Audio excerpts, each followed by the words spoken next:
Yeah, yeah, yeah, yeah, yeah, yeah. A well-organized lie defeats a disorganized truth every time. Woo-hoo-wee. Man, y'all already know what it is, man. It's the pseudo killers on deck. And we come to do what we got to do, and we're gonna do what we got to do. We standing tall, we standing strong. Hey, pseudo killers on deck. Look, we got a powerful interviews with the experts featuring Dr. Rebecca Wang. Man, y'all know what it is, man. Let me introduce the pseudo killers first. Brendan, what's good, man? What it do? What it do? What it do? Hey, what's up? What's up, Wang? Hey, this is the day we've been waiting for, right? We've got Dr. Rebecca Wang right here. Thank you for taking the time to have the conversation with our group again, right? And I think it's going to be a really interesting conversation, right? This is what we always talk about, right? We're not the experts. We want to point you to the experts, and this is like an opportunity for us to have a piece that we can actually go back to and point to these conversations to say, hey, well, if we've got questions, let's see what the experts have to say and weigh in on the topic. But absolutely, right? Glad to be here. Brother Kent, Clark Kent, what's good, man? What it do? What it do? What it do? What's up, man? Peace to the panel, man. Peace to Miss Rebecca Wang, Dr. Rebecca Wang. It's a pleasure to have you.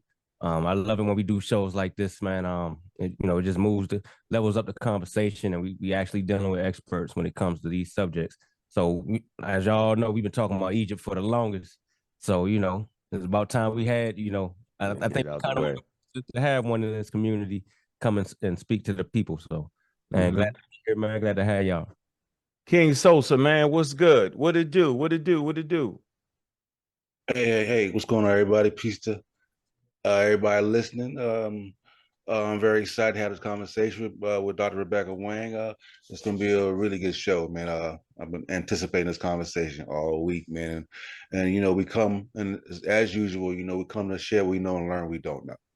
All right, Absolutely. So let's get the party rolling. Welcome, Dr. Rebecca Wang. I go ahead and introduce you to our listening audience. Right, Dr. Rebecca Wang. She's an assistant teaching professor at the Department of Classics and and Ancient Mediterranean Studies at the Penn State University. Right, she specializes in the diplomatic history of Egypt during the New Kingdom period, and her research investigates the diplomatic interactions of the New Kingdom Egypt with its ancient Near East counterparts.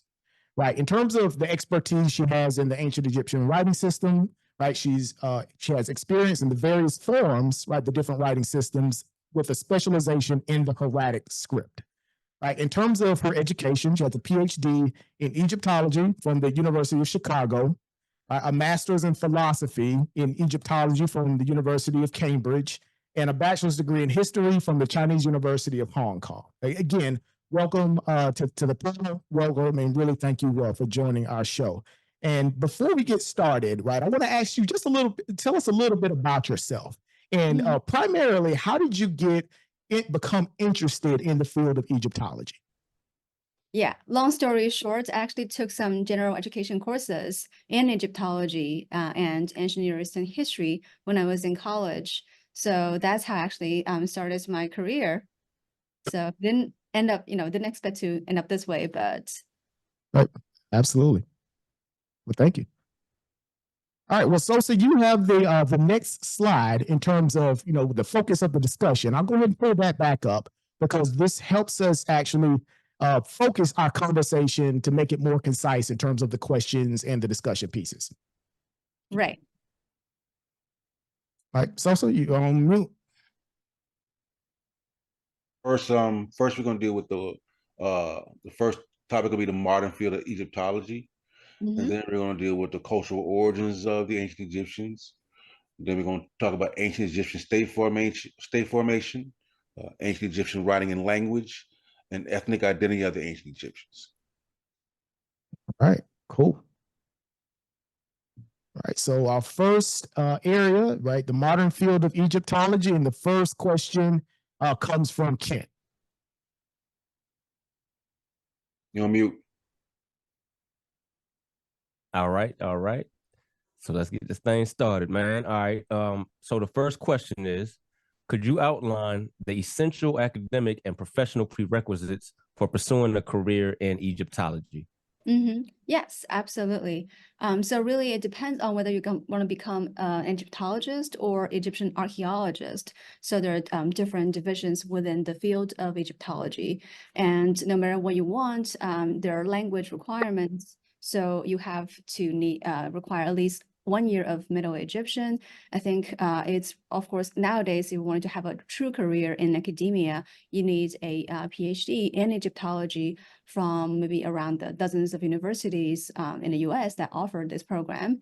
And there are many universities that offer classes in Egyptology or engineering and history on the undergraduate level. So I think it's not too late to get started. When you finish your BA, you can get a degree in history, archaeology, anthropology, any of these related fields.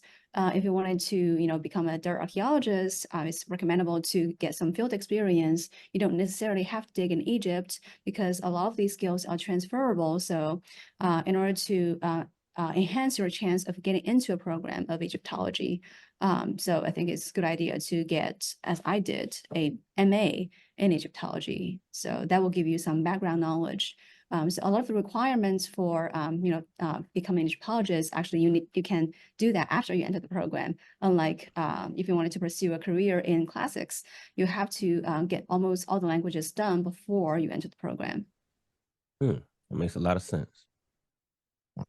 Cool. All right. Well, second question. This one is from Ankh. All right. So I'll go ahead and pull that one up. All right. You're on mute, Unc.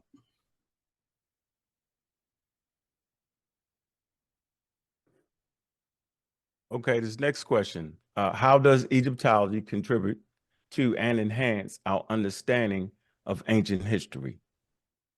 Right, I would say very significantly because ancient Egyptian civilization is so fascinating and basically captures all our imagination. And through the decipherment of ancient Egyptian language, we're able to basically read the minds of the ancient Egyptians who wrote these ancient texts, understand their religious practices, their emotions. If you dive into those private letters written by individuals, you can also learn about their worldview, religious beliefs, their governmental structure and how they interacted. What interests me the most is how they interacted with their neighbors, in different directions, the Libyans, Nubians, the Asiatics, how they, find things in common in each other, how they overcome their language barriers, cultural differences to find a way to, coexist with each other and collaborate with each other.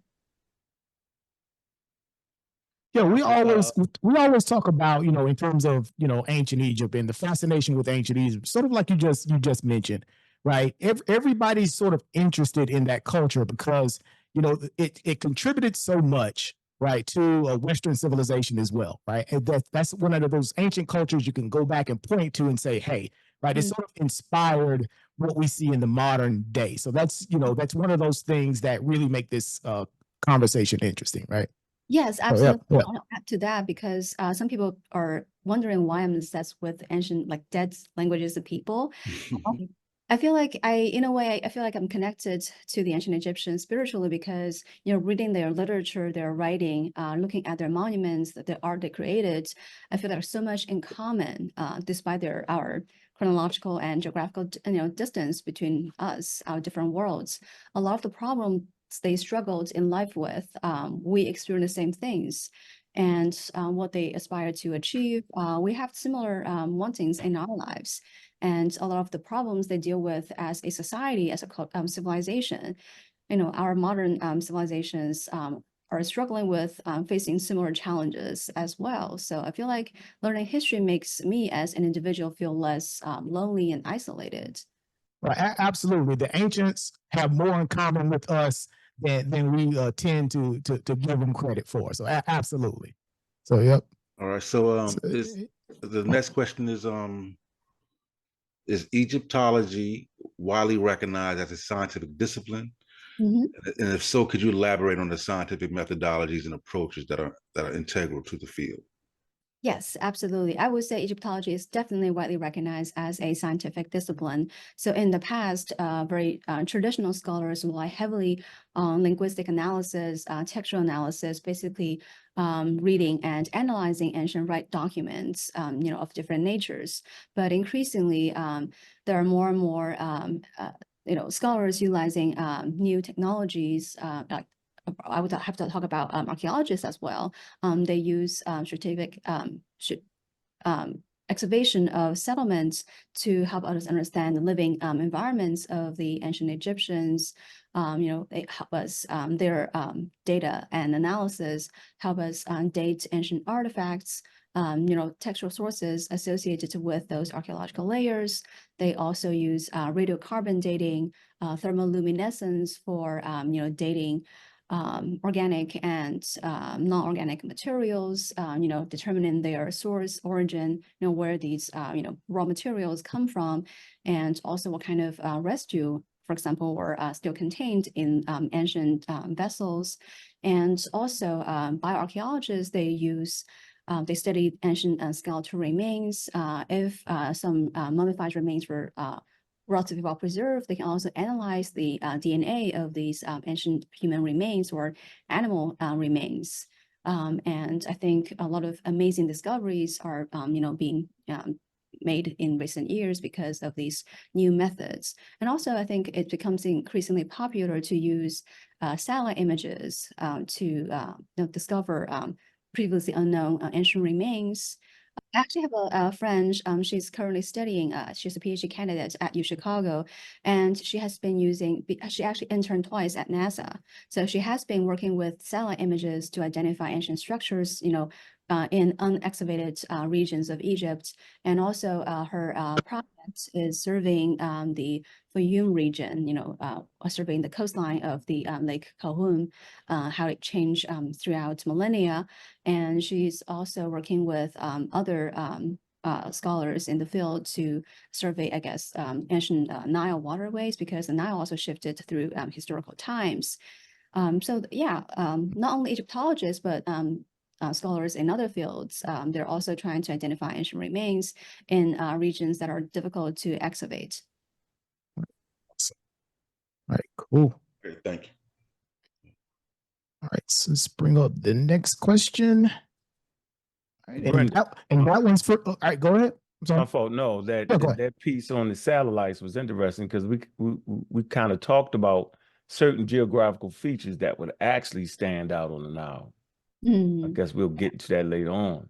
Yeah, and it kind of dovetails into this question about what are some of the primary tools and techniques. I think you kind of hit on that that are employed in the field of Egyptology, and how have they evolved over time. So if you go just a little bit deeper in terms of the tools and techniques there, I think that's a really interesting piece that you're sort of discussing. Yeah, absolutely. I feel like for Egyptologists like me who work mostly with texts, pictorial artistic records, we rely mostly on, ancient texts and textual analysis, mostly our brain. Also, I think nowadays we're exploring the potential use of AI technologies. Some linguists are trying to use AI technologies and machine learning to help analyze ancient linguistic data. So I know very little about that, but I'm very intrigued, and I would love to learn more about how to use these modern technologies, very exciting advancements, to apply them to the analysis of ancient data. Oh, cool. Yeah, and for archaeologists, I'm sure they are they can make use of a lot more tools. So I have participated in several field excavations. So common tools used by archaeologists include traditional, like their trowels and brushes, buckets, but also ground penetrating radar, total station, and also now they are using photogrammetry to generate basically visually reconstruct ancient monuments or sites, because they can use this program called Metashape, software called Metashape, to stitch together 2D photos to create 3D models. And I think that is an extremely useful tool for not only illustrating our finds, but also as an educational tool for teaching students who may not have the chance to visit Egypt themselves. Yeah. So it sounds to me, right? You're sort of describing, you know, the modern field of Egyptology as something that's sort of like multidisciplinary, right? It has like, you know, and that was one of my questions. Okay, is Egyptology considered archaeology? Is it considered within the field of anthropology? Like, how do you really dial in really what it is? And it seems like it may be a bit of all of these different disciplines, like focused, right? It is a very interdisciplinary field, I would say. So I think a lot of different scholars, like friends I know, have a lot of different, very wide skill sets.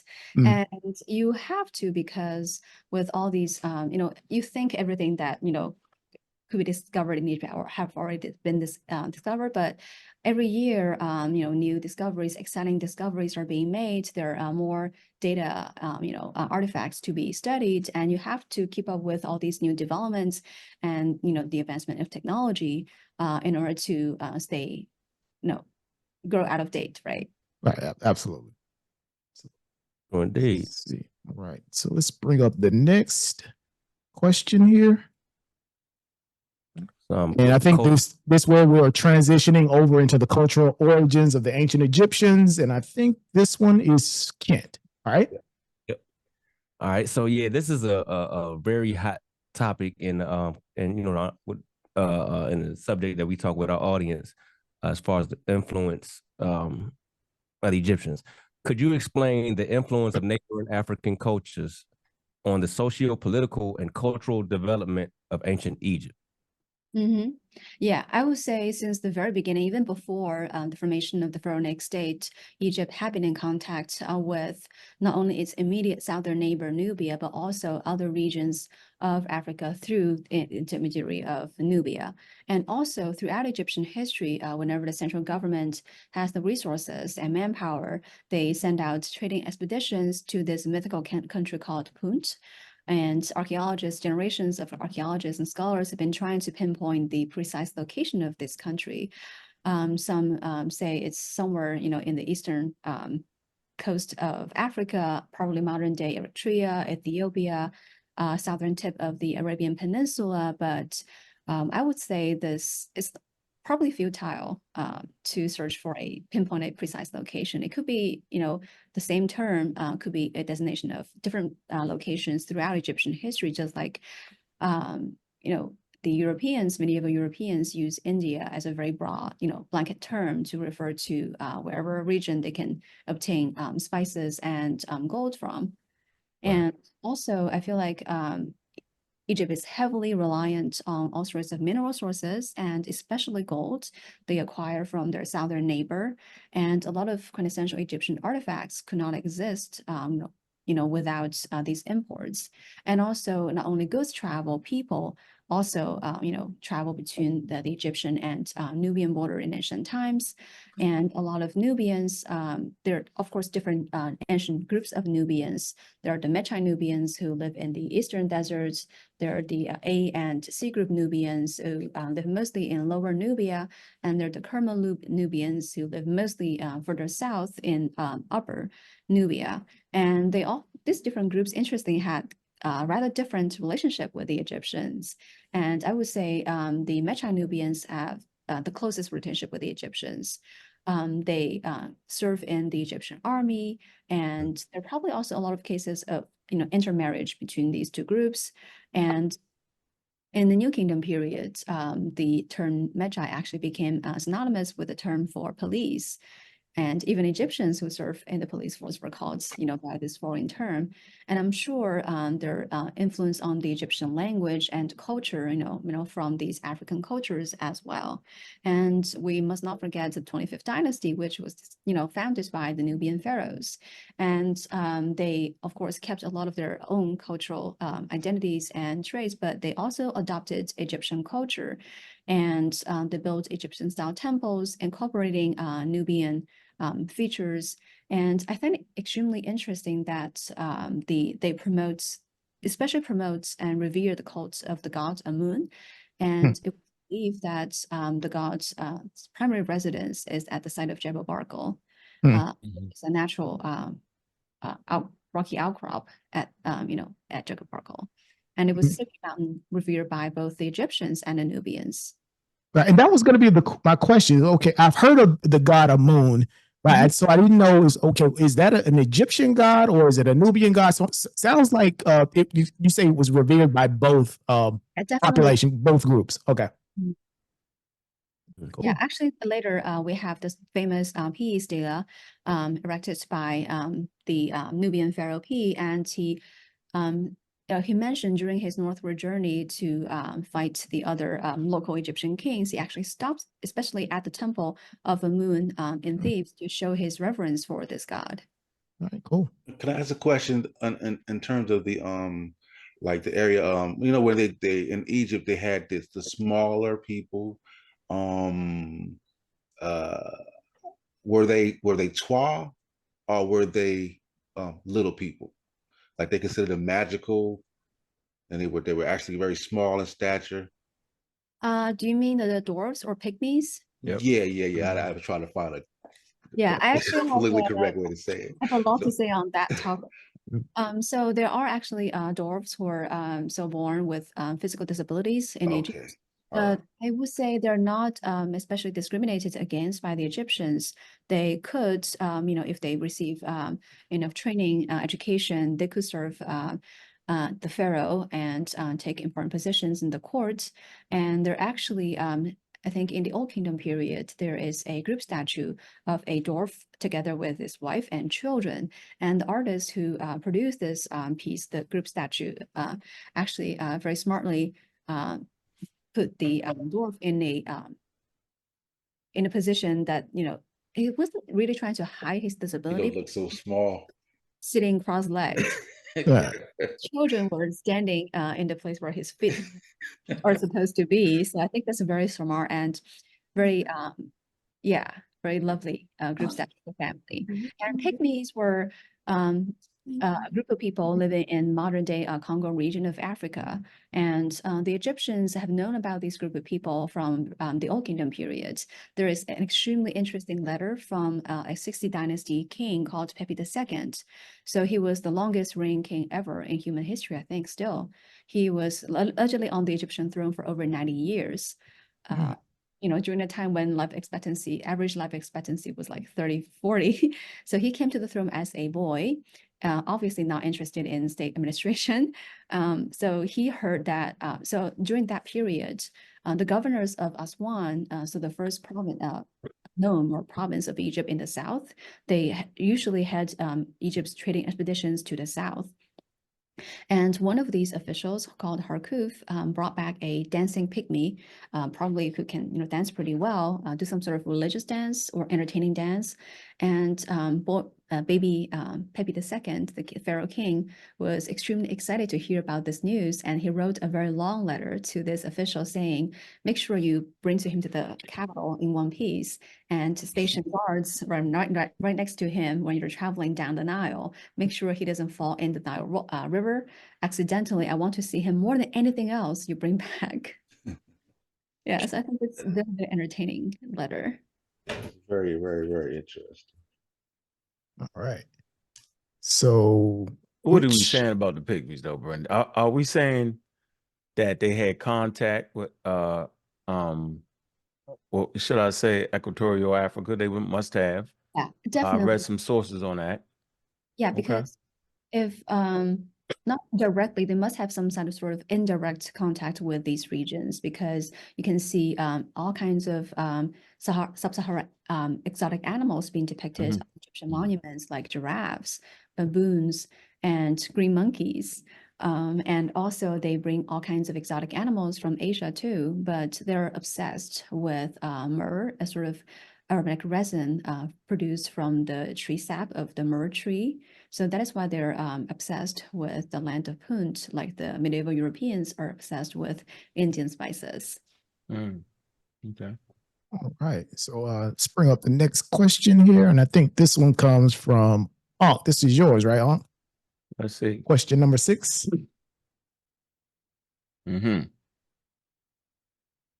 Okay. In what ways did the early Nile Valley inhabitants shape the fundamental aspect of ancient Egyptian culture? Mhm. Yeah, how did they shape that? Yeah, I want to clarify, by early Nile Valley inhabitants, do you refer to the early, like first, second dynasty Egyptians, or?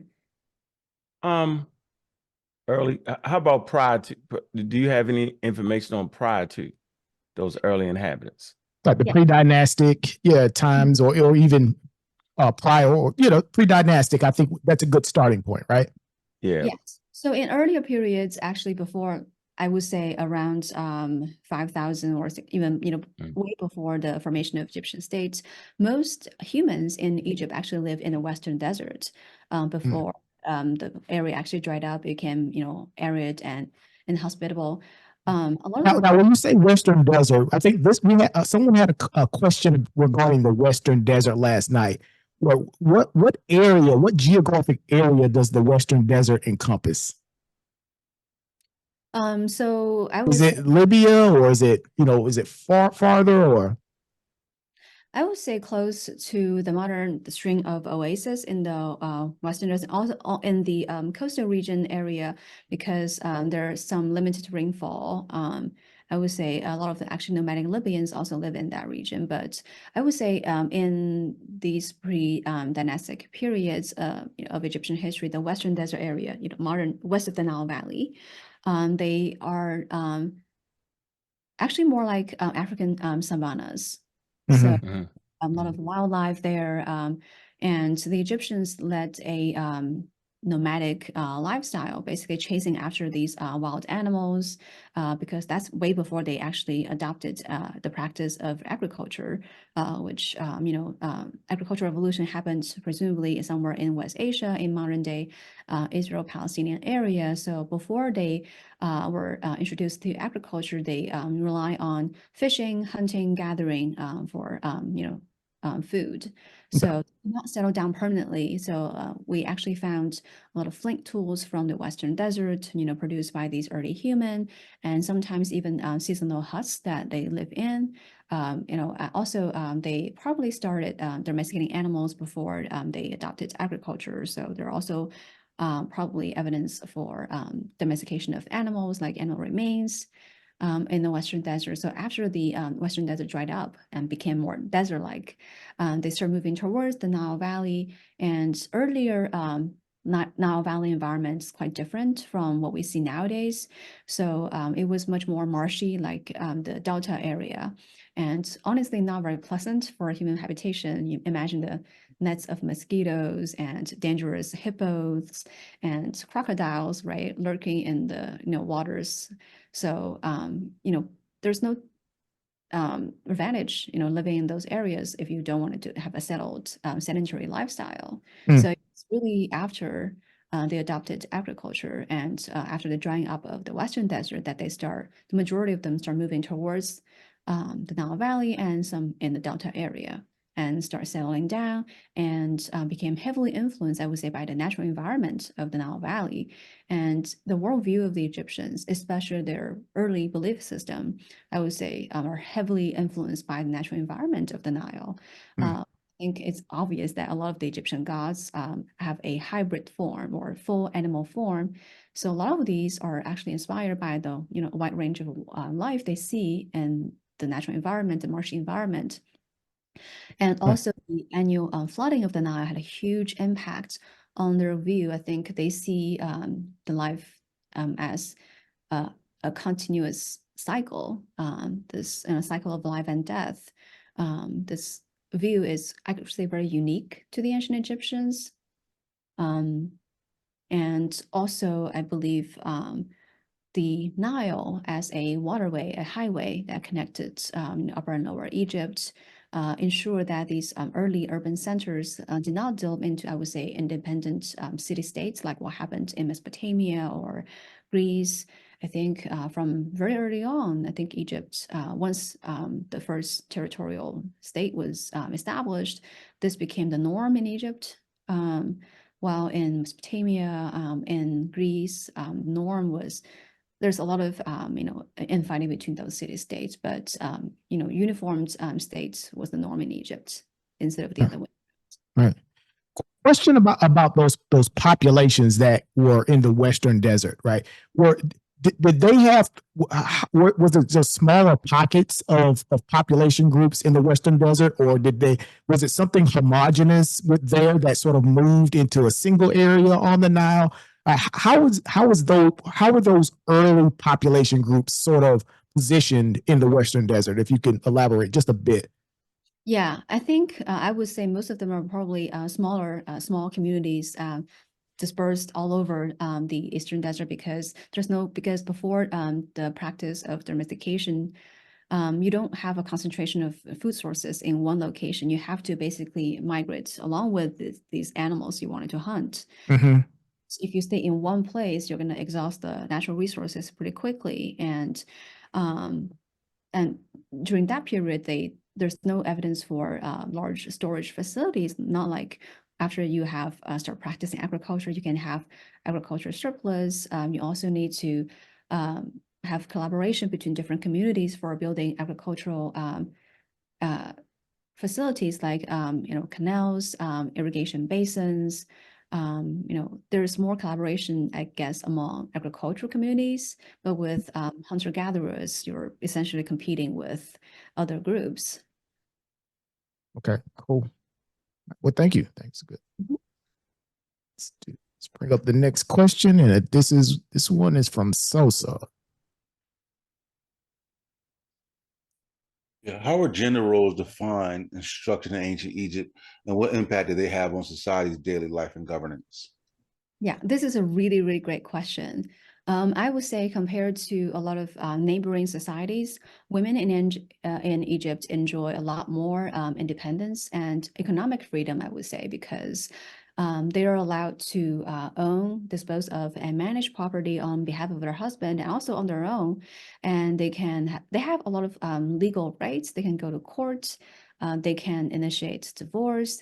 They can testify as witnesses. I mean, it's not encouraged, but they do have that right if they want to. Well, in other societies, especially in late Greek societies, respectable elite women could not even leave the household without a male escort. That is definitely not the case for Egyptian women. They're allowed to, lower class Egyptian women, they can participate in agricultural work. They can sell goods that they produced at home and, set a booth on the riverbank to sell, let's say, sandals they weaved at home, or a cloth they, produced. They can also, middle level or higher level Egyptian women, they can take up professions like dancers, musicians in temple cults. They can also probably serve as ladies in waiting for royal women at the courts, and probably support their husband's career in that way. And I would say royal women in particular, they enjoy the kind of freedom really, I would say, envied by their counterparts in other civilizations. They can own large tracts of land. They can employ male administrators to take care of their businesses. They can have a lot of power in politics and sometimes even diplomacy. They can exchange gifts with foreign kings. Their names are acquired about in diplomatic letters. And queen mothers are, if she has a good relationship with her son, could be hugely influential in politics and on the international stage.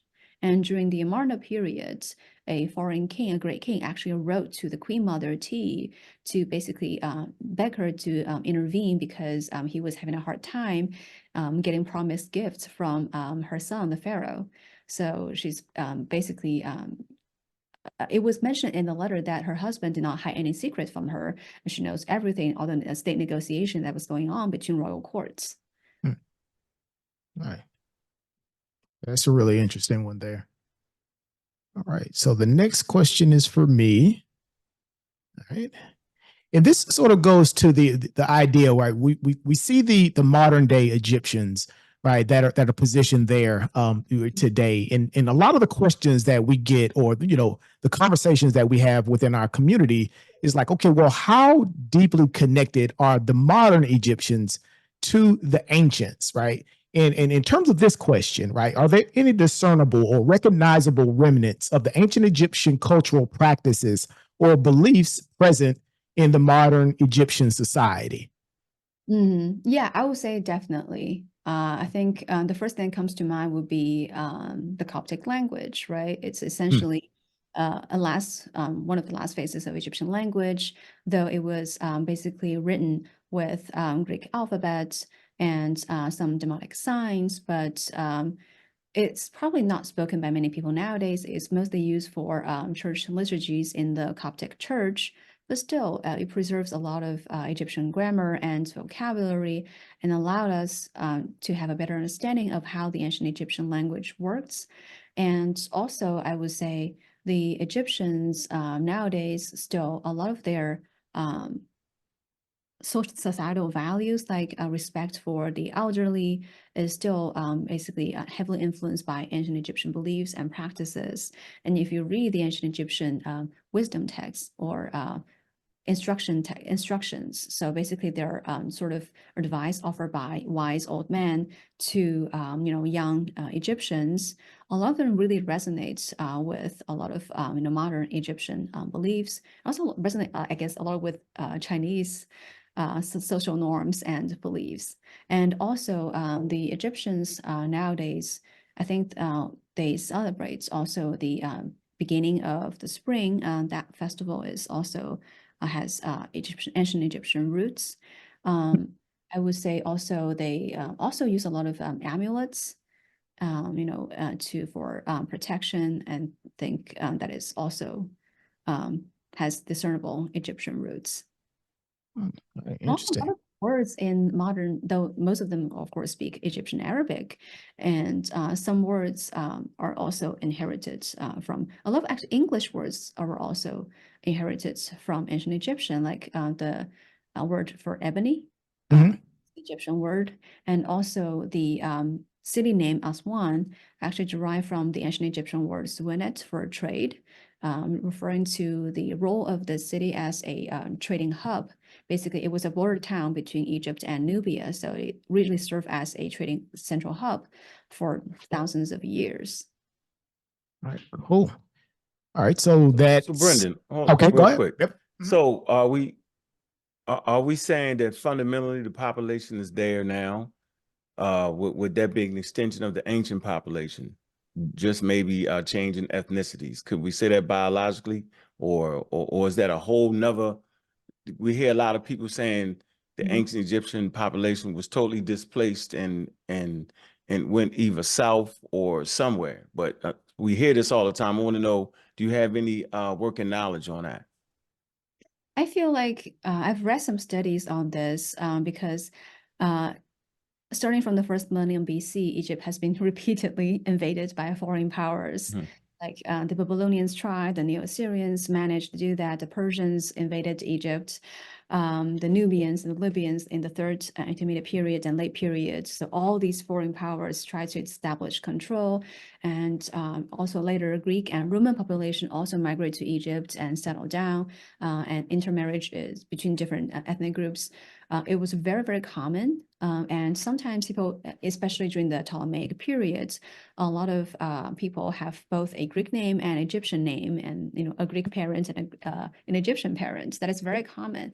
And later on, of course, with the Arabic and domination over Egypt, a lot of people of foreign descent moved there. And I would say modern Egyptians were the descendants of all these different ethnic groups. So I'm sure, if you do a DNA analysis, you would find, probably people of Egyptian, Nubian, descent, probably with some mix of, Greek or Roman DNA in there. Right, That's cool. fair. All right. So we transition to the next major topic section, and this is the ancient Egyptian state formation. I think this is sort of your area of expertise and area of interest as well, right? In terms of ancient Egyptian state formation. So I wouldn't say like state formation, but I would say states interaction between different states. Okay, all right, cool. And the first question is from Kent, so I'll go ahead and give it over to Kent. All right. So considering Considering Egypt's geographical position as a nexus between continents, how did these cross-cultural interactions shape the formation and development of ancient Egyptian state? Mhm. Yeah, I would say Egypt really sitting at a corner of the African continent, serving as a land bridge between Africa and the ancient Near East and further places. It's been like that since the beginning of Egyptian history, and the relationship between Egyptians and other groups really, I think it's hugely important for their the formation of their identity, their cultural identity, religious identity, and also their relationship with these people also a lot of times had direct impact on their internal politics. Whenever possible, Egypt tried to establish direct control over its southern neighbor, Lower Nubia. And I think it never made a serious attempt to do that in Syro-Palestinian region for whatever reason. To the west, the Libyans had a complicated relationship with the Egyptians. They conduct trade with each other, but a lot of times they are perceived as hostile groups by the Egyptians. And to the eastern desert, also nomadic groups living there, sometimes posing threats to mining expeditions sent to the eastern desert by the Egyptians. So from the very beginning of Egyptian history, they have this notion of us versus them. I think this is the same for not only the Egyptians, but also for other, I guess, early humans. The formation of their identity is inseparable from distinguishing them from, the others. And the early Egyptian state, I think, especially the elites and royals, they enriched themselves, concentrated economic sources and in their hands by trading with all these foreign peoples and cultures, and by tapping into these foreign trade network, they're able to, I guess, increase their riches, but also expand their political power. And I believe it was trading connections with these, especially the Nubians, that allow the Egyptians was instrumental, I would say, in the unification of Egypt. And yes, go ahead. Yeah, you mentioned like the whole idea of the us versus them, I guess approach. Could you consider that like a form of nationalism within Egypt, or is that going too far? And that was one of the questions that I had that came from someone in our community as well. He's like, okay, well, did Egypt express or practice some form of nationalism? I would say to a certain extent, yes. The Egyptians they've been criticized by some modern scholars for being a little bit xenophobic. But I would say that is going probably too far. The Egyptians definitely, distinguish themselves from their neighbors, but they're also their understanding of ethnic groups or culture might be slightly different from our modern, more extreme views. I think their understanding of being Egyptian is more fluid and flexible. So even if you're of different ethnic backgrounds, if you migrate to Egypt, you embrace their cultural practices, convert to Egyptian religious beliefs, and you marry an Egyptian, adopt an Egyptian name, you'll be considered a proper Egyptian. Oh, cool. And we have a lot of conversations about that, right? It's like, what goes into the mix of a person being Egyptian? What makes an Egyptian an Egyptian? Is it the language, right? Is it the food, right? And I think you sort of cleared up some of the confusion there. Yeah, I think they have no, go ahead. Go ahead. I think they also have a lot of different ways of differentiating. I think they divide different groups, not using just skin color.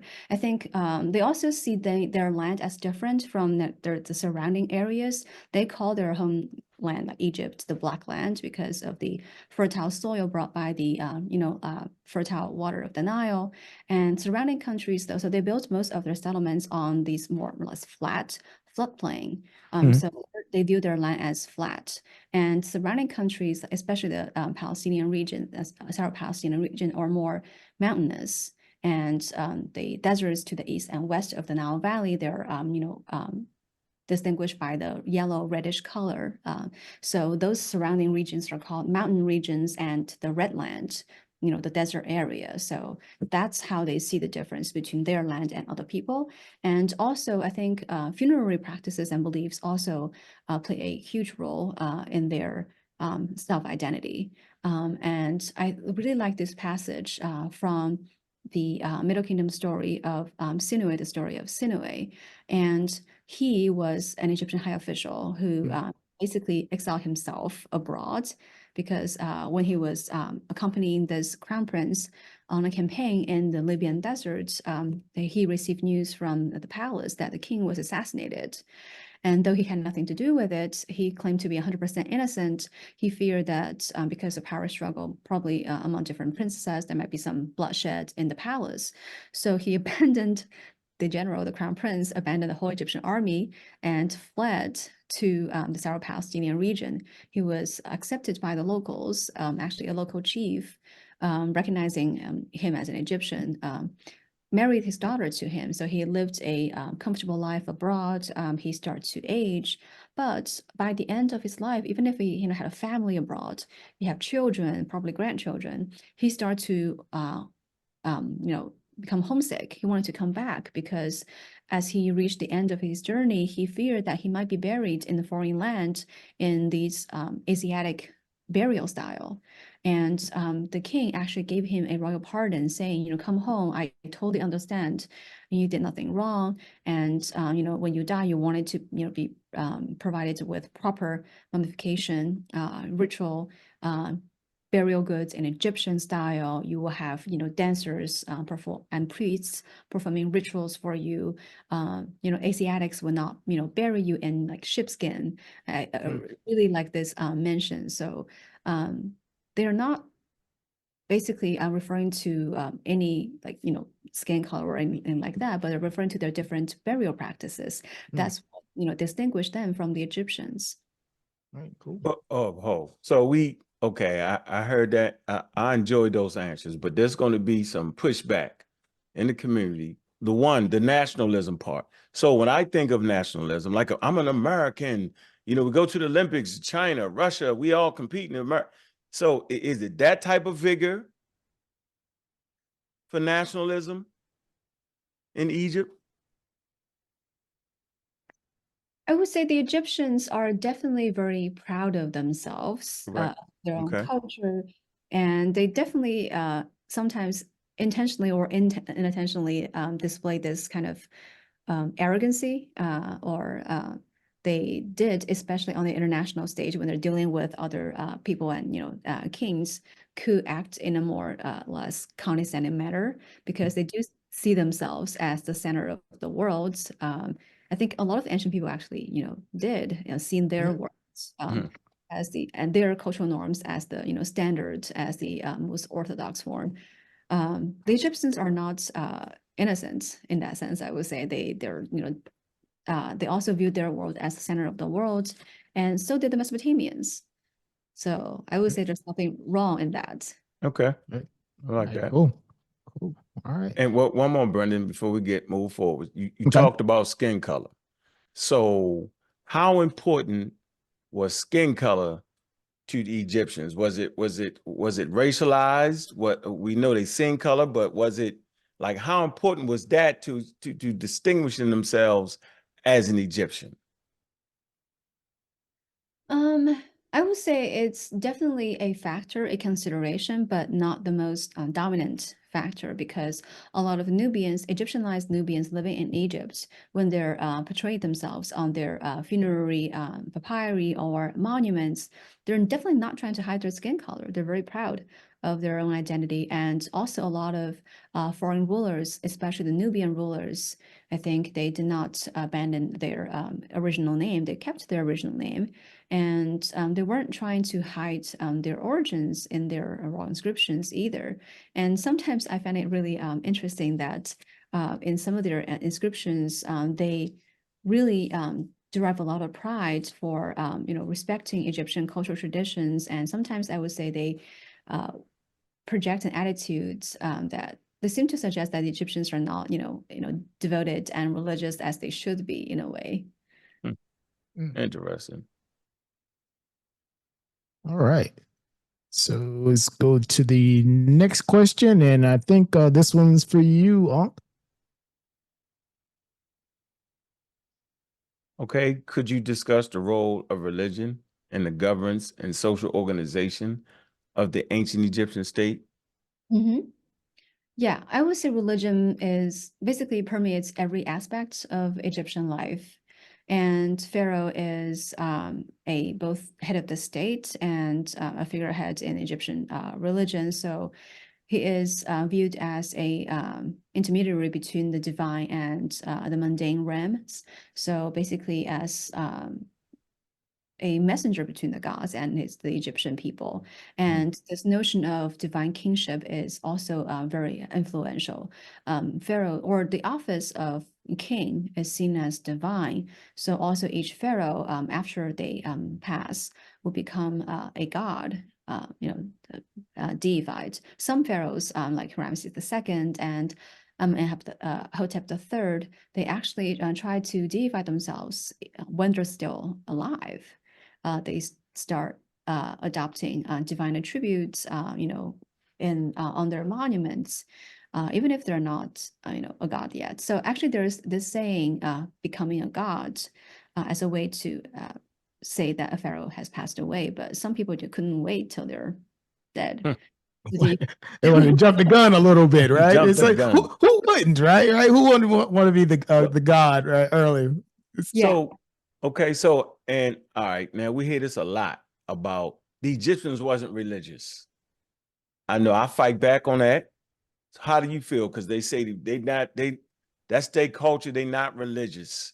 And we all know what religious is. So I'm gonna ask you, based off your study, would you consider, would the information consider them to be religious or not? I would say almost every Egyptian will be religious, but I would say not in the way that I thought, because the relationship between mortals and the gods in ancient Egypt, also in Mesopotamia, are rather different than a lot of people think nowadays, because in a lot of modern monotheistic religion, the gods were the super, the gods were, there's only one God, and he's all wise, all knowing, all seeing, and moral. But in ancient Egypt, the relationship between gods and human, I would say, is reciprocal. So of course, mortals respect gods. They bring the gods and goddesses offerings, build them temples as their residences, and the kings, after a victorious campaign, will donate large amounts of booty to temple treasury to seek divine protection and blessing. But the gods are also expected to do their job and to give their protection, and they're supposed to manifest their power. Like Ramses II, during the famous Battle of Kadesh, according to him at least, he was, because he was young and reckless, he was actually ambushed by the Hittites, his enemies. And in this darkest hour, as the Egyptian army was about to be routed by these enemies, he, according to him, of course, prayed to his god Amun. And during this darkest hour, Amun led him out of this dire situation, and he showed his power, showed his favor towards him. So it is, I would say, the Egyptians had a rather pragmatic attitude towards their gods. And this is, I think, also the same in Mesopotamia. You can see also in some mythological texts, humans also use their, I guess, power as leverage to basically blackmail the gods. Sometimes you see the gods sending down, divine punishment, like all sorts of natural disasters, and the humans would, I guess, of course, they're in most cases, powerless in such situations, but they will threaten the gods by saying, if you killed off all the human beings, there will be no one around to take care of your cult, no one to bring you offerings and water. You will also suffer in a way. Speaking of religious practices, right? There's a religious practice that we had internally within our group. We had some debates around did this occur or not. This it surrounds the idea of the retainer sacrifice. And I've read in terms of with articles, they say early on in the very say the old kingdom or some around that time that they had a practice of retainer sacrifice. Could you sort of elaborate on that particular element, right? Did it occur, right? Its significance, and just kind of tell us a little bit. So that probably happened during the early dynastic period, first dynasty. So Okay. in royal tombs at Abydos, super important site, the center of worship for the god Osiris. The first and second, some of the second dynasty kings were buried there. And around the main burial structure of these early kings, there are smaller tombs that contain so-called retainer burials. And it was believed that the Egyptians probably did practice human sacrifice for a very short period of time, but this practice was quickly abandoned, probably in the second dynasty or later than that. And they replaced these human sacrifice with servant statues or depictions of servants bringing them offerings in their funerary chapels. And in a way, it's not a great use of your sources. And Mesopotamians also practice human sacrifice. There's evidence for that in the Royal Cemetery. There's the so-called Great Death Pit discovered by Leonard Woolley. But I would say these are attested in both Mesopotamian and Egyptian societies, but they're not popular at all. All right, cool. Would that kind of tie them? Okay, real fast. Would that? We know the Nubians continue to practice retainer sacrifices. So would this be like a meeting point? Would this be like a practice shared by both groups, and then you can start to see the separation? I'm not sure about the practice of human sacrifice in very early periods Nubian tombs. I know that in some of the second intermediate period tumulus burials, you see a lot of skeletons, probably of servants or in the tumulus royal tombs at Kerma. But I think that's maybe a few hundred years apart. Okay. The early dynastic period. So I'm not sure if the Nubians developed this practice independently or are they under some sort of Egyptian influence. But I think a lot of societies could have developed these kind of human sacrifice practice independently. So I don't see any direct connection between those retainer burials at Abydos and those at Kerma. But we might discover other evidence in the future that proved me wrong. So. Very cool. Okay. All right, that's a good one. Let's see. Next question is for Sosa. Let me pull it up here. All right. Yeah, how does social stratification emerge and evolve within ancient Egyptian society, and what factors contributed to its rise and continuation? Yeah, this is a very complicated question. I'll try my best to answer. I would say social stratification probably started as the Egyptians shift from a hunter-gathering lifestyle to agricultural lifestyle, because with the production of agricultural surplus, there's accumulation of wealth that also enable some agricultural laborers to be freed and adopt other occupations. That leads to the division of labor and stratification of society, and also land ownership, I think, is also a major factor. So states and temples in ancient Egyptian society, they tend to be the biggest landowner. We have administrative documents, the Great Harris Papyrus, documenting the different, land ownership in Egypt during a period in the New Kingdom period. And there also, I guess, occupation could also play a role. And in ancient monarchical societies, I guess, access to the king means access to power, wealth, influence. And a lot of offices were, I guess, monopolized by elite families, that they actually pass these offices within the family from generation to generation. I mean, ideally, the king will have to formally acknowledge these appointments, but sometimes it became just, inherited position. And the Egyptian officials also can acquire income from holding state offices, and they can also benefit from serving in the mortuary cults of kings or temples. A lot of them actually serve as part-time priests because it took probably over 1,000 years for a professional priesthood to develop. So in earlier period of Egyptian history, priests most of them are part-time, took priestly position as part-time jobs as a way to acquire extra income, actually. And I would say also stratification of society could come from whether you have access to education.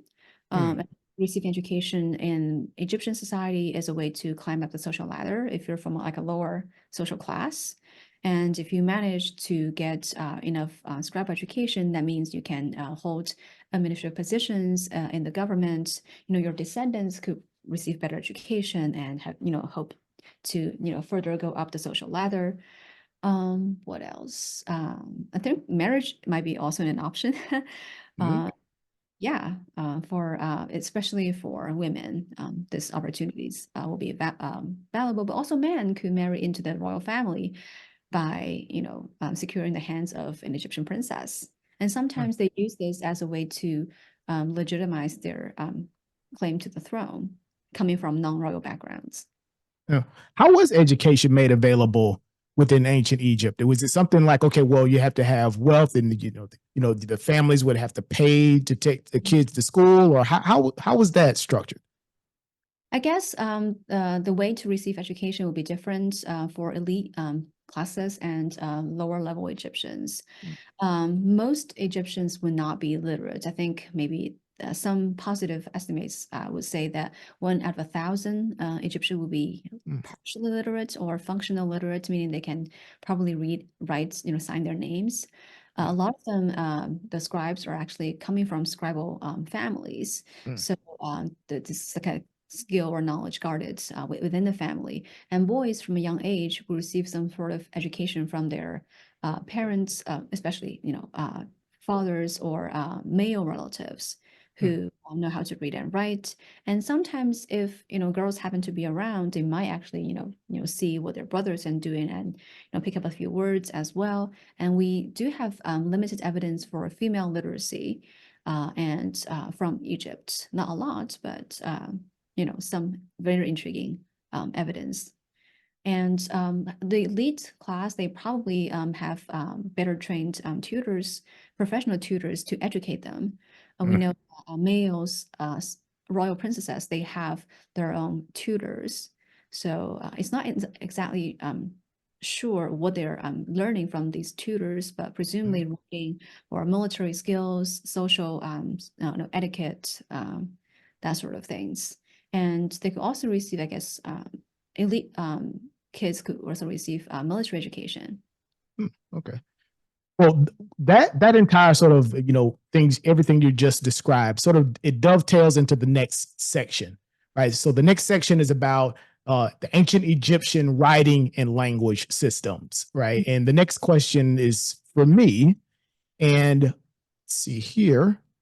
It says, could you outline the developmental stages and key evolutionary changes in the Egyptian writing system throughout ancient history, right? This is sort of, reminiscent of that the conversation we had about a week ago. And you said that there was different forms of writing within ancient Egypt, and those sort of emerged during different times. So could you sort of discuss that piece? Yeah, absolutely.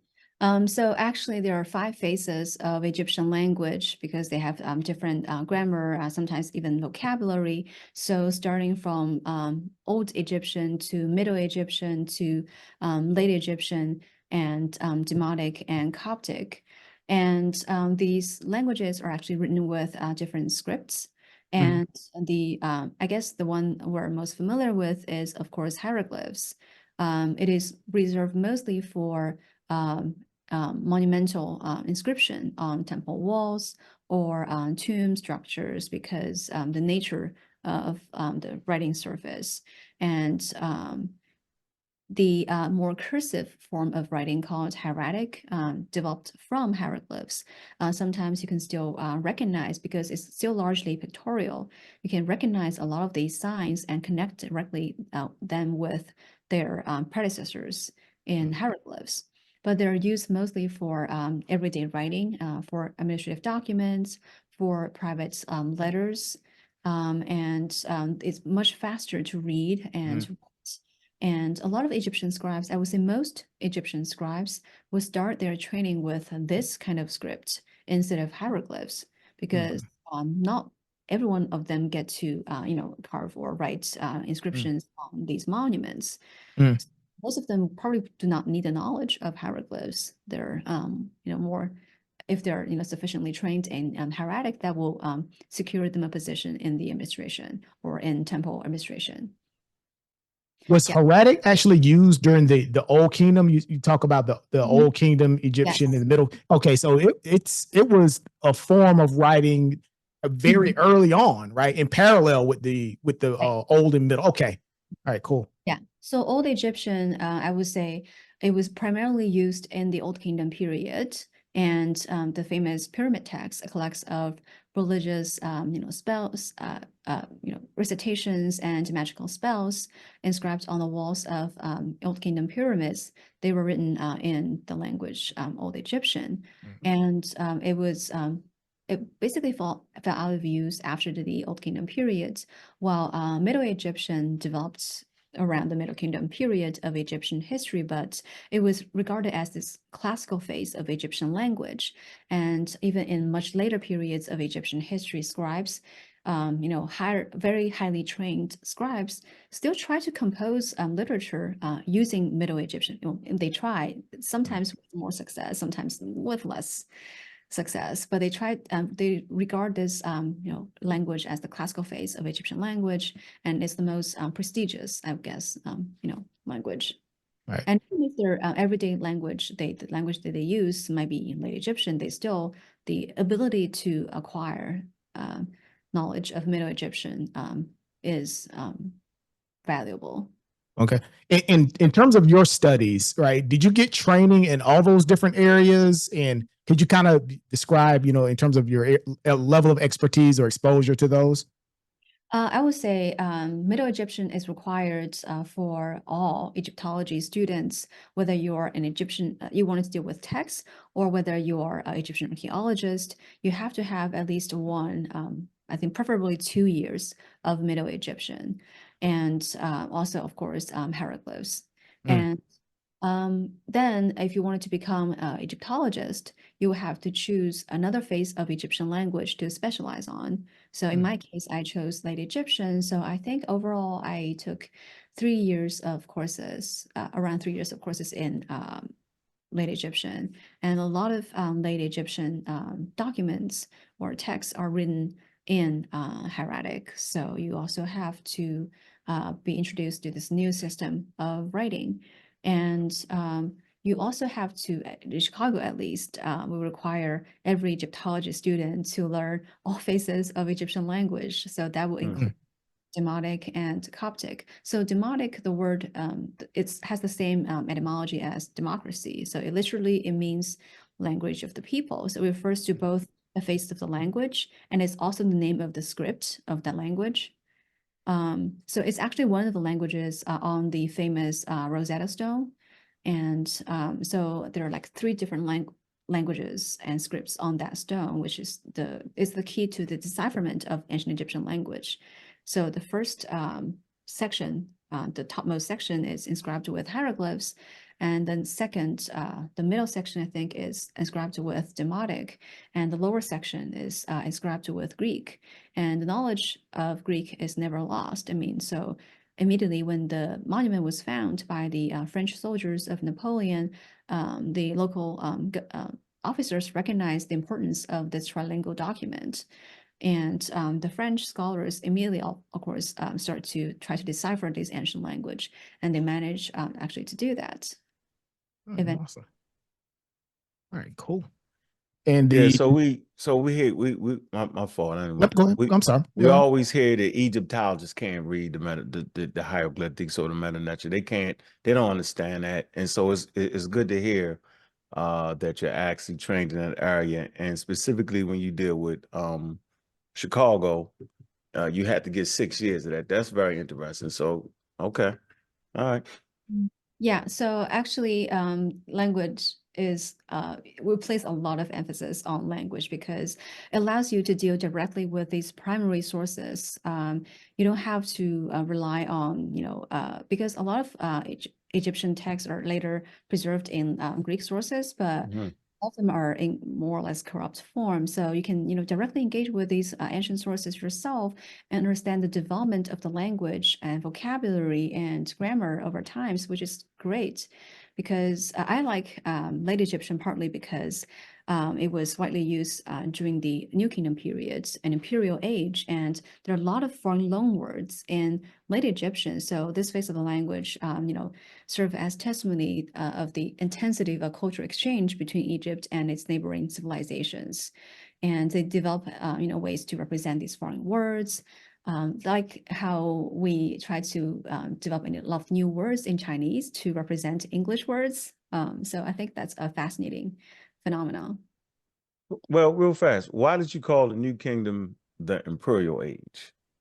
Because Egypt during that period established an empire in the Syro-Palestinian region. They basically impose their control over that region, start collecting taxes and tribute from local city-state rulers. They also managed to, I guess, establish permanent control over Lower Nubia, and they forced the Nubians to also pay their tribute. The leaders sent their sons to the Egyptian court to be educated, and many of them actually returned to either their home country to take the throne, their father's throne, when it's time.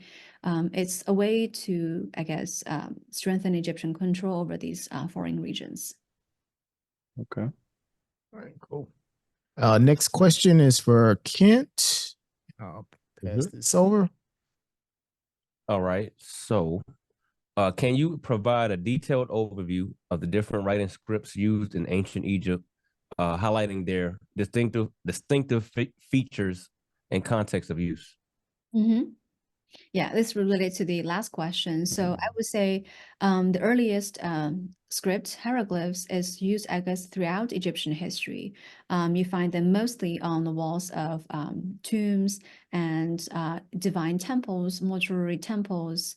They are, because of their, I guess, pictorial nature, they are most appropriate for being inscribed on these large stone monuments.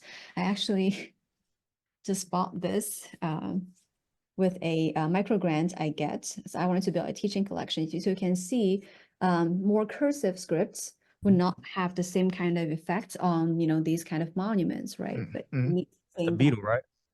yes, that's a scarab beetle.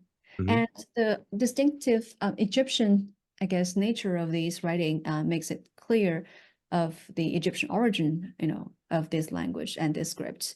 And the Egyptians actually sent out a lot of diplomatic gifts to foreign rulers inscribed with hieroglyphs.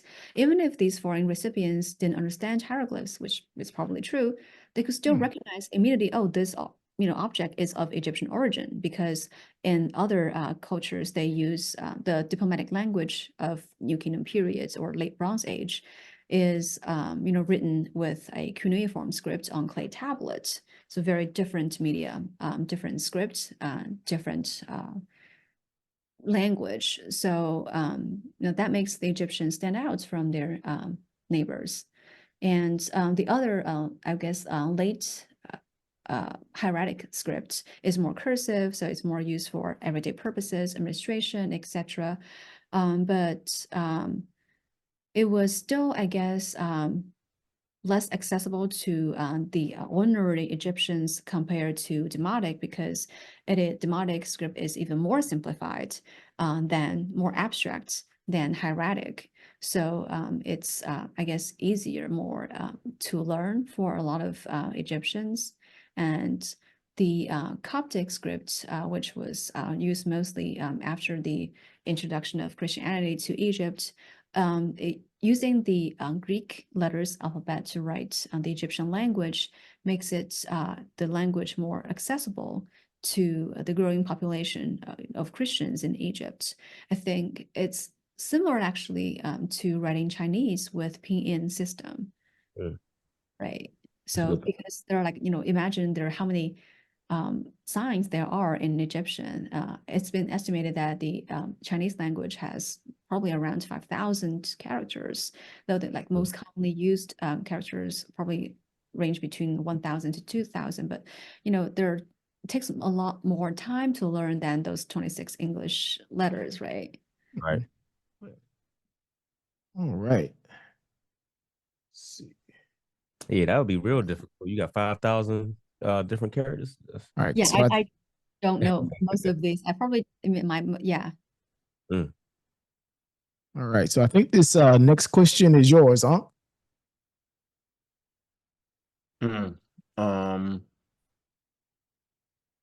How does your expertise in multiple ancient Egyptian writing system enrich your research and interpretation of data within the field of Egyptology? Yeah, I am really appreciative of the language training I got from Chicago because they allow me to engage directly with the firsthand materials. I don't have to rely on the translation works of other scholars because, with all due respect, a lot of early scholars, limited by their time and the education they receive, the quality of their work were admirable, given, during their time, but a lot of them became, outdated nowadays and need to be, updated. And if you are able to engage with the text yourself, you can actually, assess the works of these early scholars, find a way to update them. And also it allows you to trace the development of the Egyptian language, the expanding vocabulary, and that also shows their cultural contact with the wider world, which is absolutely fascinating. I've been trying to read more on the kind of loan words in Egyptian during the New Kingdom period. Still trying to find the time to do that, but I feel like being a historian is very, very important that you deal directly with sources instead of relying on secondary sources, Primaries. others, because if you don't know the original sources, you could be misled by their own mistakes, right? The other scholars' mistakes. How fluid is the you would say the reinterpretation of the language you're sort of describing, right? How often are there like tons of scholars that are sort of working in that regard, and it's constantly being updated and changed? How do those changes actually hit the field? How are they vetted amongst the experts within Egyptology? So because I think that's a very interesting dynamic. Yeah, I think it's a very, very complicated topic. And I think our modern understanding of the ancient Egyptian grammar system is pretty relatively well, I would say. But still, there are a lot of debated topics and issues. And I think in recent years, a lot of new interpretations of how the Egyptian grammar system should work has been proposed.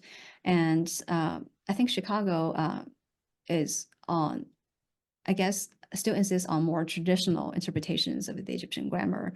But even if I'm trained in that traditional system, I think it's very important to keep up with all the new hypotheses, even though they are, I guess, less widely accepted, because otherwise, I think it's very important to keep up with all these new suggestions as a scholar, because your ideas or your own interpretations are, of course, influenced by your educational background. But as you mature as a scholar, you might develop your own interpretations that is against the education that you receive. So I think it's a good idea to be open-minded as a scholar. Absolutely. Brendan, don't that fall right into the translation of the Kim? Yeah, we actually have a slide on that. right? That Okay, so let me that get we'll out of get that for a into it, minute. right? So Okay, so all yeah, right. but the next question is for Sosa. And let's pull his up. All right. What are the most indispensable dictionaries and online tools currently in use for Egyptology research, and how they transform the field? Yeah, I would say for each phase of Egyptian language, or even for different scripts, there are multiple dictionaries and reference tools. So it's almost impossible to list them all here. But if you're interested, I can compile a list for you to look at. I'm also happy to share with you my PDF collection of all these resources. But I would say for Middle Egyptian, for example, for beginner student in Middle Egyptian, the most frequently used dictionary is Raymond Faulkner's Concise Dictionary of Egyptian. And yeah, I heavily rely on that as a student. Even nowadays, I'm still frequently using that. And of course, the German Wörterbuch is also very frequently consulted by scholars nowadays. And increasingly, we're using a lot of online databases and dictionaries. For example, the Thesaurus Linguae Egyptii. So it's an online Egyptian dictionary, basically based on the Wörterbuch, the dictionary, German dictionary. And it's searchable, so it's extremely convenient, and it's being updated constantly by a team of excellent, prominent scholars. Let me see, online dictionaries. Yeah, these are the mostly used dictionaries nowadays. Yeah, there are a lot of as do online databases, are just too many to because a lot of universities have online platforms, databases on Egyptian monuments. Sometimes there are textual databases. So for different fields, different subfields, there are different online sources. Yeah, I think we will take you up on the offer for getting that PDF list of tools. So I think that'll be something really interesting for us to have in our back pocket as well for some continuing research. All right, cool. And the next question is mine. I think you kind of touched on this in the previous question. So it is, could you discuss the benefits and limitations of relying on modern dictionaries and digital resources for deciphering and interpreting ancient Egyptian texts? Yeah, I think we always like to talk about the limitations, right? In terms of what you can and can't do with some of these tools. Yeah. Yes, absolutely. I agree. I definitely acknowledge their utilities for the analysis of ancient textual sources, but at the same time, because they're digital, you have to talk about a cost. It's very expensive to maintain these online sources, and their reliability, accuracy also depend on the competency of the scholars, who are responsible for these online databases and tools. But these scholars, most of them have, full-time jobs. Scholars as, teachers, they have a lot of, other responsibilities. They may not be able to fully dedicate to the maintenance of these online, digital tools and databases. So, inevitably, some of these will become, outdated or fall out of use because of the lack of maintenance. And also, I feel like the upside is, I guess, these online sources may democratize access to these, I would say, guarded knowledge. So makes it accessible to a lot of people who didn't have the resources or means to study Egyptology at universities or institutions. But I think you would need some kind of background, like solid training, to be able to judge the quality and reliability of these online sources, because some of them are not necessarily produced or maintained by people with, solid background in Egyptology. All right, cool. And speaking of the dictionary that you just mentioned, right, the Faulkner's dictionary, and this is I'm going to rely on both Bobby and Sosa for this piece of the conversation. So Sosa, you got to come off mute now. And here is we want to talk about the particular pieces of the hieroglyphs here. So I'll pass it over to you, Ankh and Sosa, for this piece of the conversation. Go ahead, Sosa. Yeah, they were basically trying to get an understanding of how do you, like, you see the glyph with the two people sitting in the three marks underneath, Mhm. right? And like how would you how would you translate that in that script? The last word. Yeah. Yeah, so the three short strokes, they represent basically plurality because number three is a number of multitude plurality. So it's a marker to indicate a plural term. And the like, so when you read it in totality, do you read it like, in a sense, like the people of the Black land, or Just reads so it will be, the noun will be pronounced Kemet. So Egyptians, the writing system have signs that present sound and signs that present meaning. So in this case, sound Kemet is represented by this sign. I don't, you can't see my cursor, but this little the sign little represents the scale of a crocodile. So that's represent the colored black, and the little half spherical. half moon under there? Yeah. Yeah, that is a feminine marker T. So Kemet, that's represent, these two signs represent the sound of how to pronounce this word. And they're also the seated men and women, you know, behind these sounds. They represent the meaning of this word. So you see that, you know, words with these, I guess, ideograms, they represent groups of people. And so the same with other words shown here. So the second word here is also pronounced Kemet, but it designates the country, not people. So you can see the signs that present sounds are still the same. So the scale sign represent the sound Kem, and the owl sign in the middle is the sign for M. So actually, the word is fully spelled out. So it's KMMT,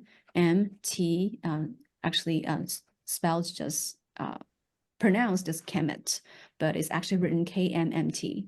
And the last sign, a circular sign with a crossroads in the middle, represents a town. So it's basically a fortified town with a city wall and a crossroads in the middle.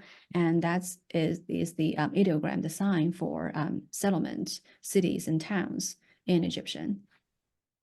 Oh, okay. Quite interesting. Quite So- interesting. So even so those three, so you would still look at that, and that would just be read as just Kemet. And Yeah, so you see the signs on the words are listed on the left, and the blue letters tell you the pronunciation of these words. So the first word is pronounced Kem. Second word is the third word. They're both pronounced Kemet. okay, and this one represents the land and one represents the people of Kemet. Okay. Okay. So that would be okay, so the bottom line, that wouldn't say the Black people of Kemet. It would just say the people of Kemet. Yeah, it's the people of Kemet. Yeah, just Kemet. Oh yeah, well, people told us it was the Black people of Kemet. Okay. Yeah, I just want to get straight to the it. Black land. I think we were at some older. I would think it land. probably best be translated as the people of the Black land. People of the Black land. Land that's black for the soil, correct? Yeah, from the fertile soil brought by the annual inundation of the Nile. Right. Makes all the sense. So question, right? Because a point of contention and debate within our community is like, okay, well, where did those initial attestations, or right, the interpretation that it means the Black land, or the fertile, reflecting the fertile Black soil, is there any sort of evidence where some of those very initial sort of interpretations that it meant that is there anything we can point to specifically to substantiate that particular argument? I can't think of that off the top of my head, but I can definitely look into this and see if I can find the original Egyptian text that talks about this. Yeah, but a lot of times you see royal statues being depicted with black skin, even though you know that that person is not of Nubian origin or Ethiopian origin.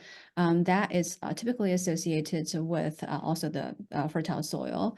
And black is the color of fertility in ancient Egypt. So when you Okay, see so there's statues like symbolic pieces. Okay. this, so when you see statues like Mentuhotep and he's like Yeah. completely black, that would be like would that be like in his death, divinity, like, Yeah, that shows that basically identify him with the god Osiris, who's also often depicted with either black or green skin color. So okay. green is the color of vegetation, black is the color of the fertile Nile soil. All right, and one more question, like the term Kemet for that for the location of land, is that older than 11th dynasty? Is that name been around for how long is the name Kemet for the area It's being been used? around for a long time. It's probably already around in the Old Kingdom or Old even Kingdom. yeah. Okay. Okay. I need to also check on that, but I believe it's quite old term. It just became more popular later, right?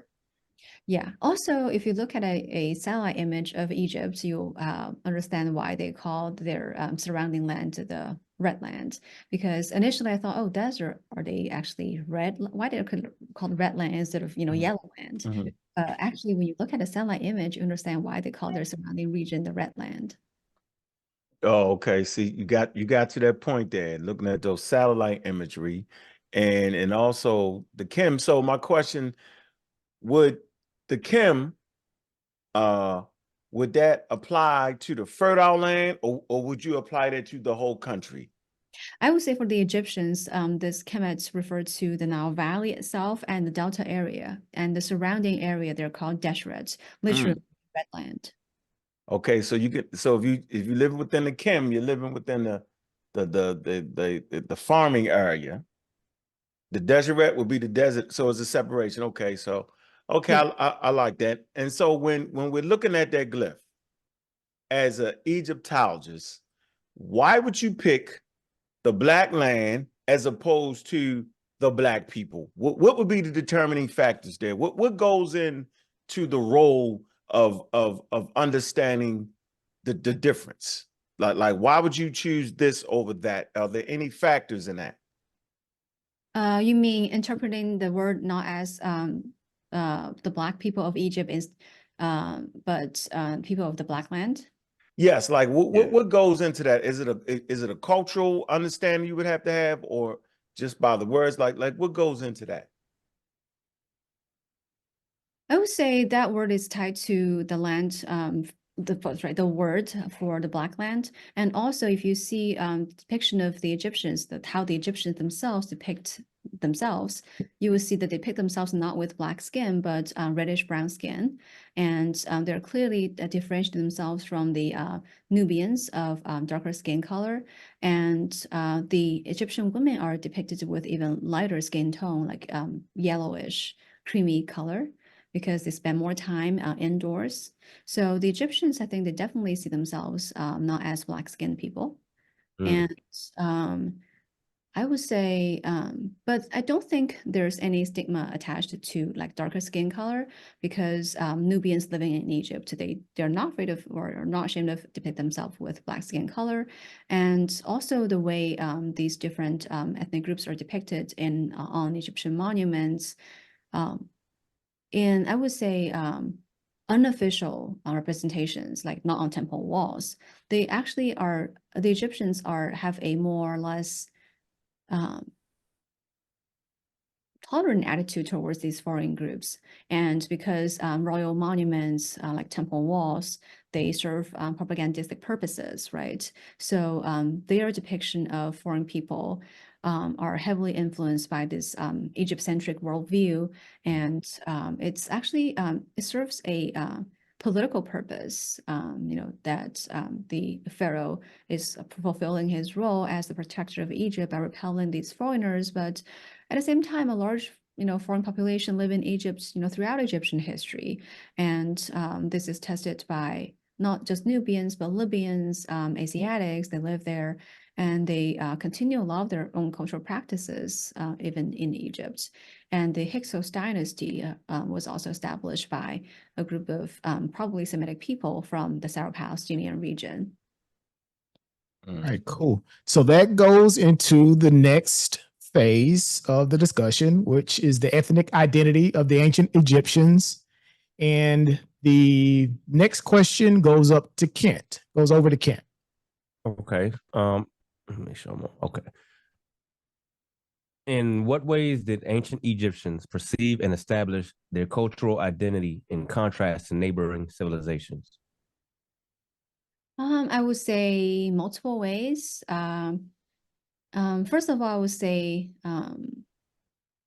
the land itself, they see themselves as inhabitants of the Black Land, while other people, I guess because of the environment in which they live, they adopt different lifestyle. Like some of them are nomadic populations instead of sedentary communities. And they also consider themselves to be quite blessed because of the how regular the Nile flood comes every year. And in one of the hymns to the solar god, they actually say that the gods created a Nile in air in the sky for the foreigners. They have a Nile on land. And this Nile in the sky obviously refers to rain. So these foreign countries, they rely on rainfall, but the Egyptians rely on the Nile water. And also mentioned in this hymn to the sun gods that the gods created people of different skin colors and different languages. So I think it's a rather beautiful poem, created by the Egyptians, trying to explain the differences between them and other peoples. And they see themselves as different, but in this particular poem, not necessarily superior to their neighbors. They're just objectively describing the difference between different ethnic groups, their skin color, and different languages they speak. So I think that's very touching to me, at least. And also, I think they also differentiate themselves from their neighbors through their different religious beliefs and funerary practices.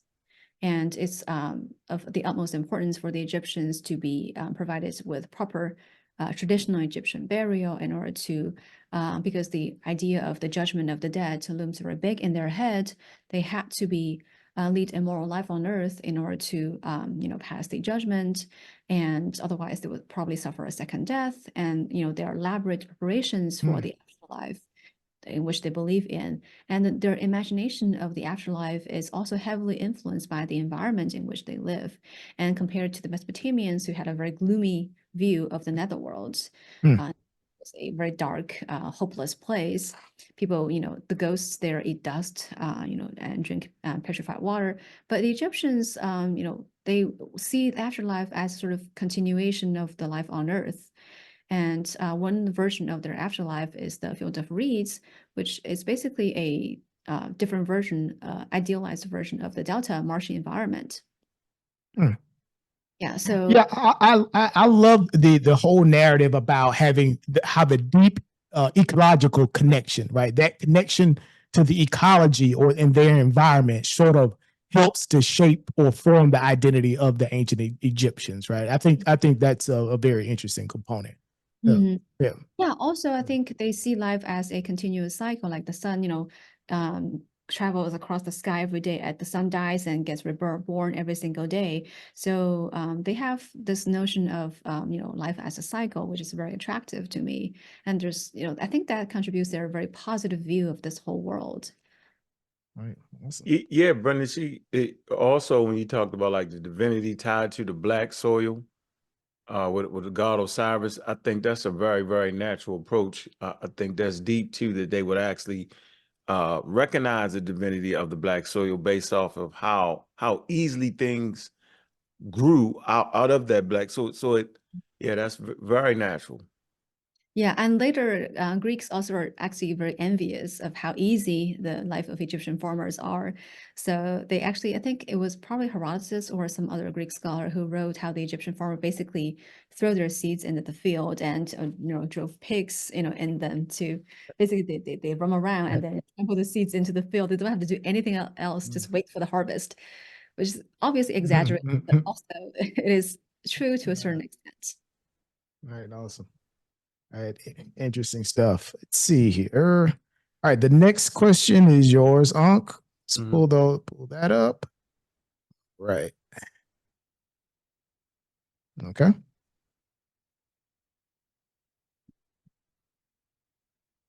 All right, this one is yours, Ankh. Okay, could you identify and elaborate on the cultural elements that were the most important to the identity and social structure of the ancient Egyptians, societal structure of the ancient Egyptians? Cultural elements. I would say religion is very important to the identity and social structure of Egyptians. Within every temple priesthood, there are like hierarchical structures.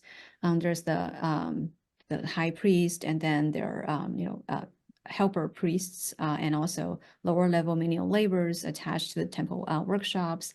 And there are also field hands tilling the land for temples. The Egyptians took a lot of pride in being able to obtain a religious position as well. And a lot of royal women also serve as the priestesses in cults of not only male gods, but also female goddesses.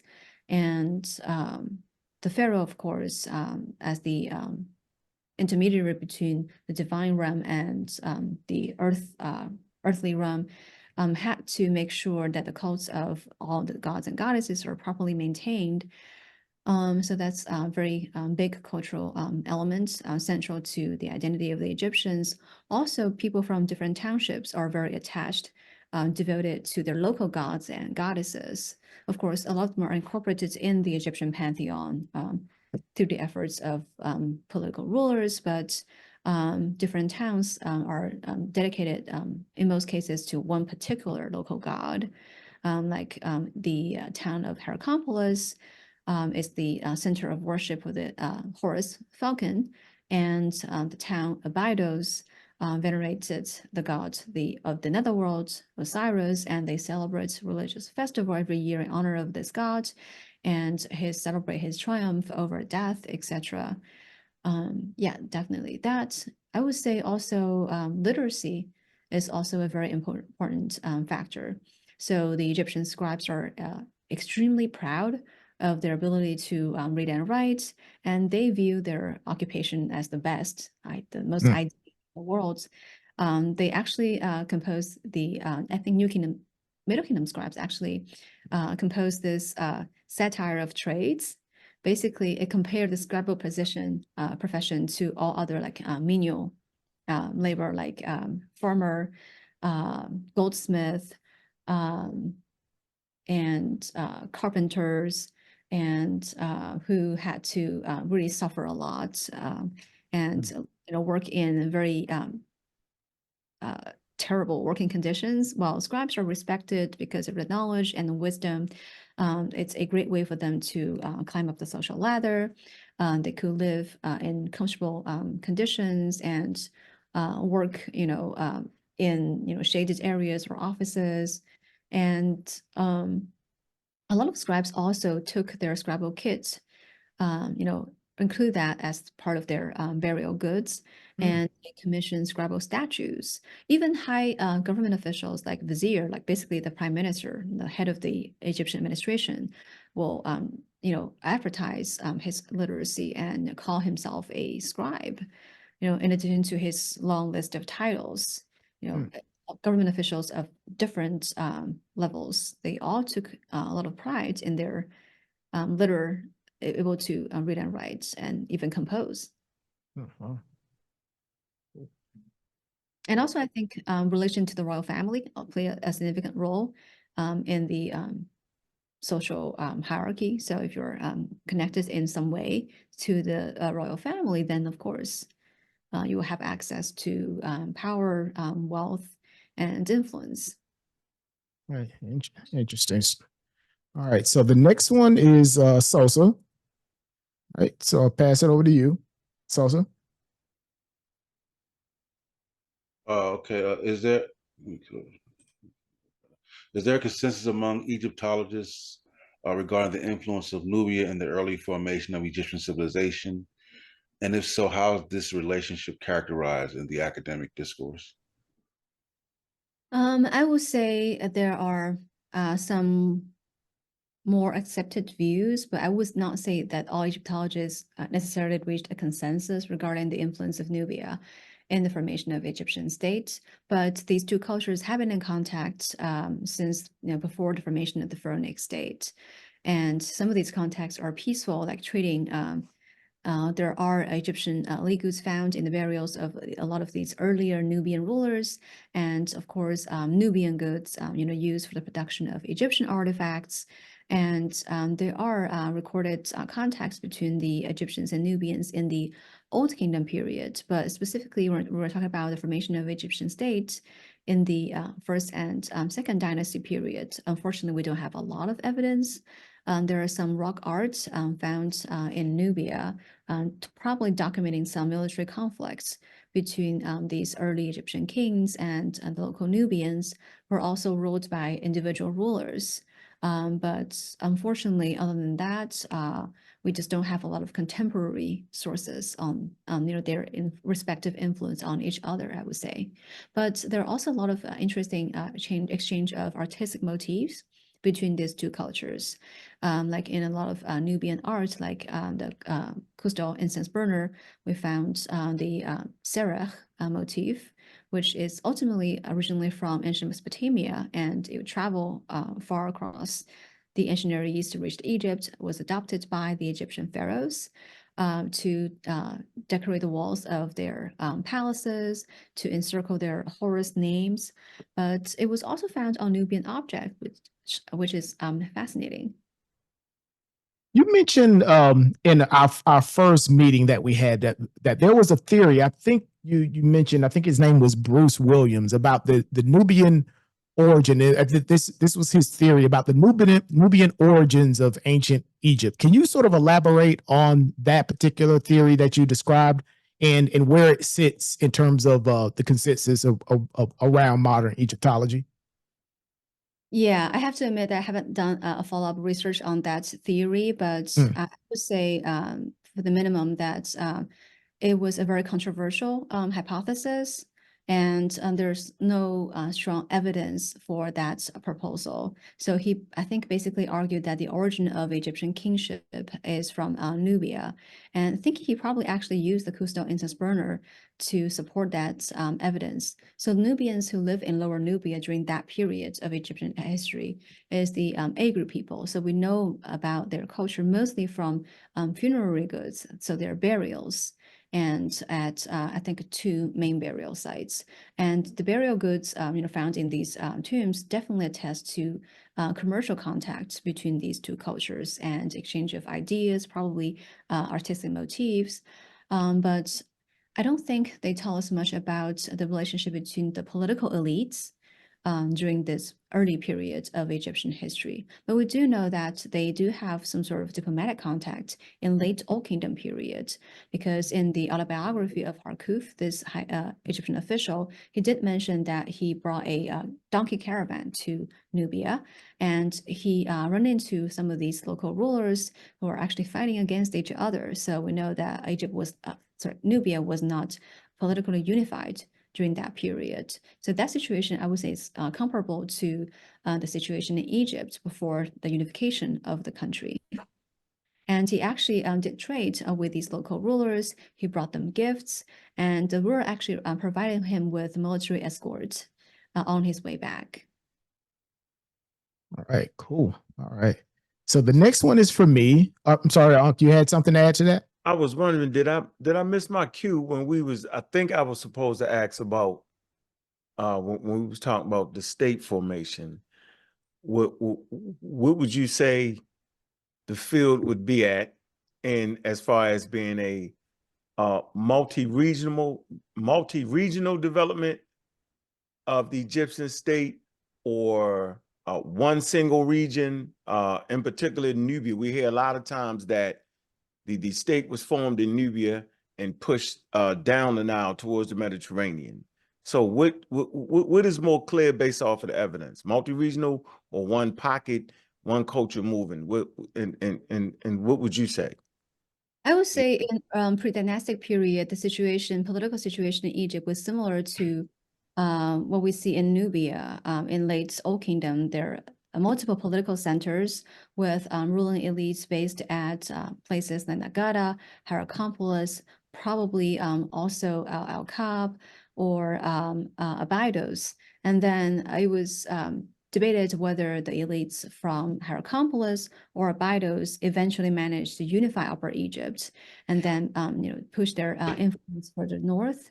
And we have actually found large scale elite burials at multiple of these sites, especially Hierakonpolis.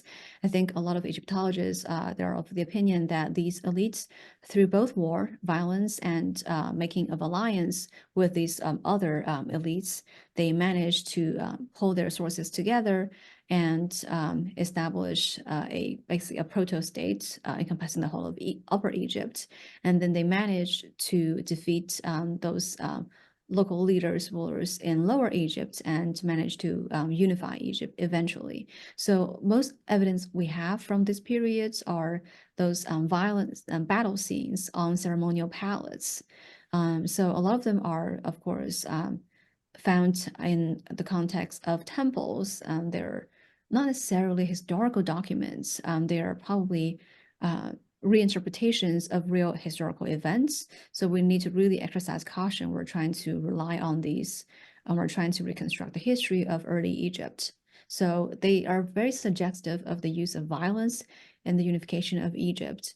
But because there's no detailed textual record, we cannot track down the series of events that happened, like famous battles, how many enemies were killed.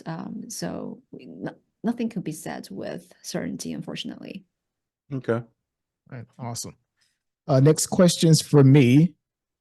And I think you kind of hinted on the answer, or you kind of hinted on this in some of the previous questions. But I'll go ahead and ask this one. Is how do contemporary Egyptologists approach the study of the phenotypical characteristics of the ancient Egyptian population, and what methodologies are employed in this aspect of research? All right, because I've always seen where it's just, okay, well, in terms of like examining like mummies or remains, it's very difficult to analyze soft tissue because of their environment, right? So how do you guys actually determine or analyze the phenotypical pieces, right? In terms of how they look, how the ancient Egyptians looked. Yeah, so we use a lot of different methods. First of all, we do rely on the artistic depictions created by the Egyptians themselves. And of course, we also need to be aware that these depictions could be influenced by religious ideals, like, how a lot of kings were depicted with black skin, not because of their ethnic identity, but association with fertility, the notion of fertility. And also a lot of the ancient depictions tend to be, they're not like portrait-like depictions, they're more idealized. So especially the Old Kingdom royal statues tend to depict kings as idealized youths that don't seem to age at all. They don't depict individual facial features of these kings. It's difficult to differentiate between these rulers, if not without the royal inscriptions. We also rely on the study of mummies, mummified remains, as you mentioned. So fortunately for the New Kingdom periods, we have 2 caches of royal mummies found because of rampant tomb robbing activities at the end of the New Kingdom. The temple priests and later rulers became concerned, and they actually order their officials to go around and visit these royal tombs and collect these earlier royal mummies, rebury them in hidden locations. Escape the attention of later tomb robbers, and that is how we have these ancient royal mummies preserved, extremely fortunately. But because of the I guess, different mummification techniques, some of which are more effective than others. Not all of these royal mummies are well preserved. And also because the Egyptian government nowadays, at least, will require the use of non-destructive, non-invasive methods when you're using analyzing these ancient mummies. So basically taking soft tissues or dissecting them for retracting of any internal organs would absolutely be banned. So that limits what kind of methods or the technologies that we can actually use to analyze these ancient remains and reconstruct their original appearances. So with, I think, sometimes special permission, these royal mummies could be scanned because they're non-destructive, non-invasive, under the supervision of egyptologists. And sometimes we could also rely on basically examination, basically with your naked eye, if you get to, examine these mummies up close. And sometimes we have skeletal remains of, like, not royals, but ordinary Egyptians, like workers.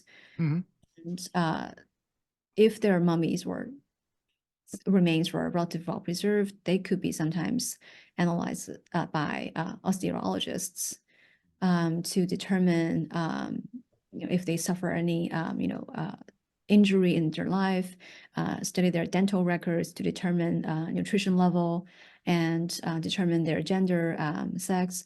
But sometimes if their remains are not very well preserved, it's even difficult to determine their gender in a lot of cases. And in recent years, there's a very interesting mummy. I don't know if you may have heard about this already.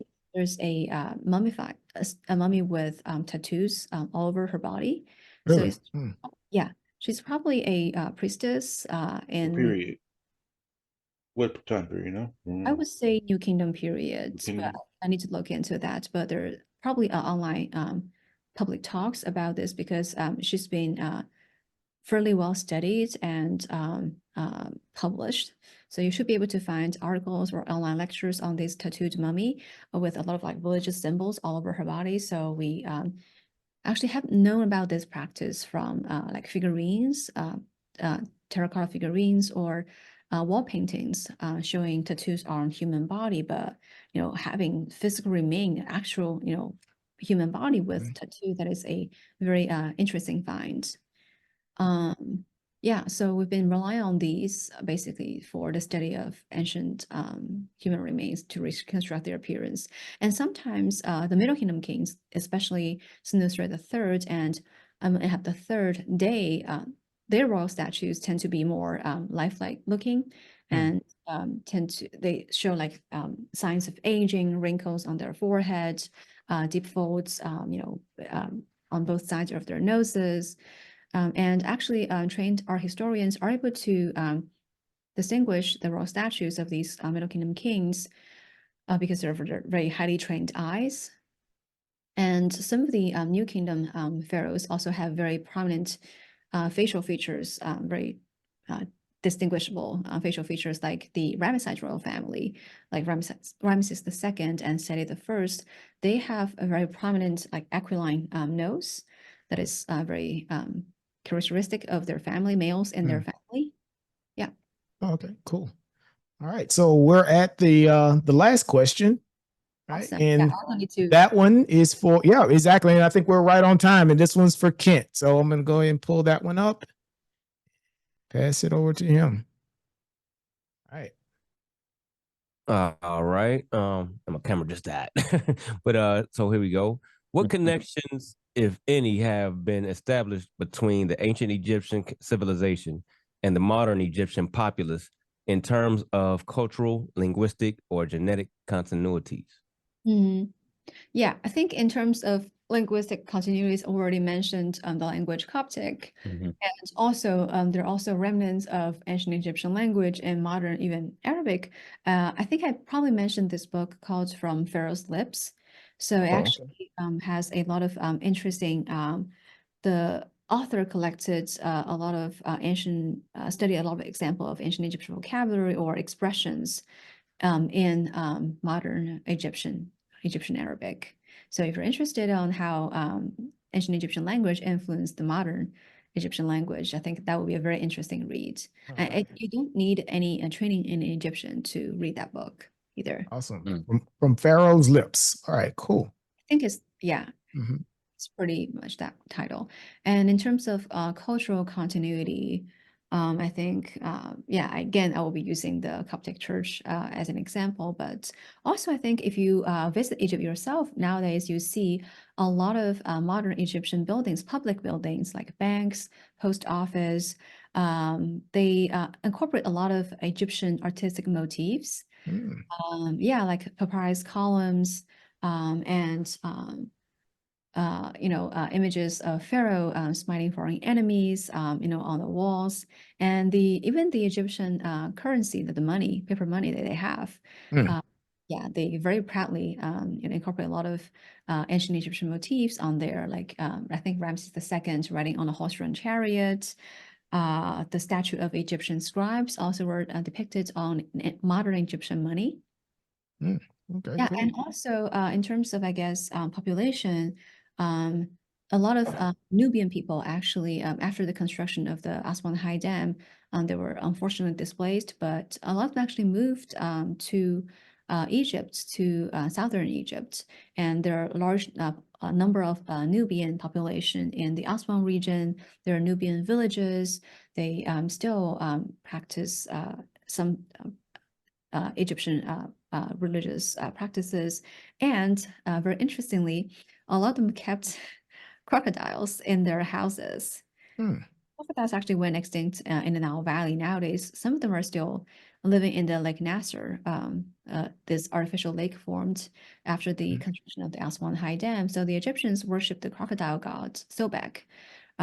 He was particularly revered in the Fayum region and also at the site called Komombo.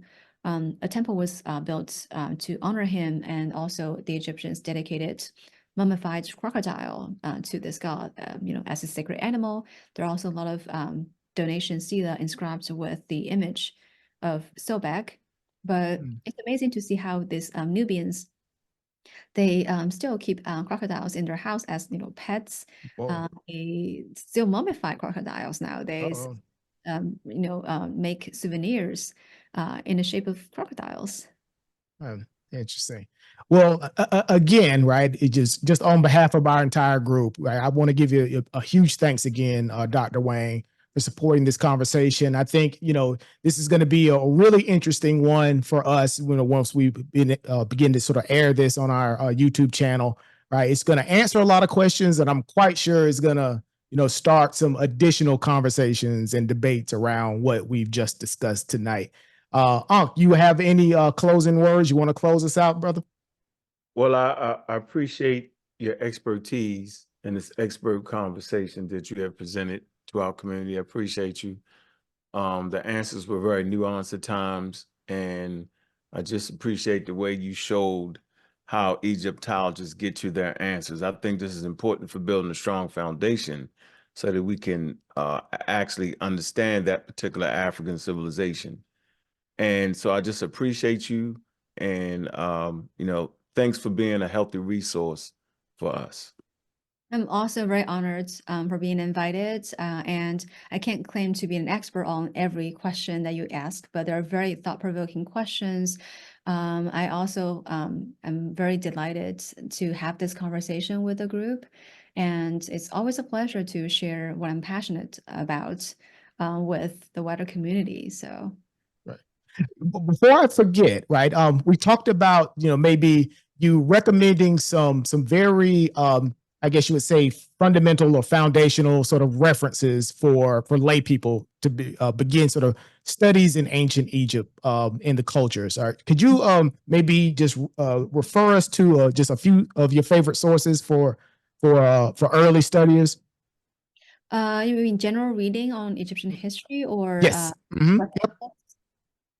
Yep, just general reading, right? Learning more about ancient Egyptian culture for lay people such as ourselves. Yes, absolutely. So I would say the Oxford Book of Egyptian History. So I think I may have it here.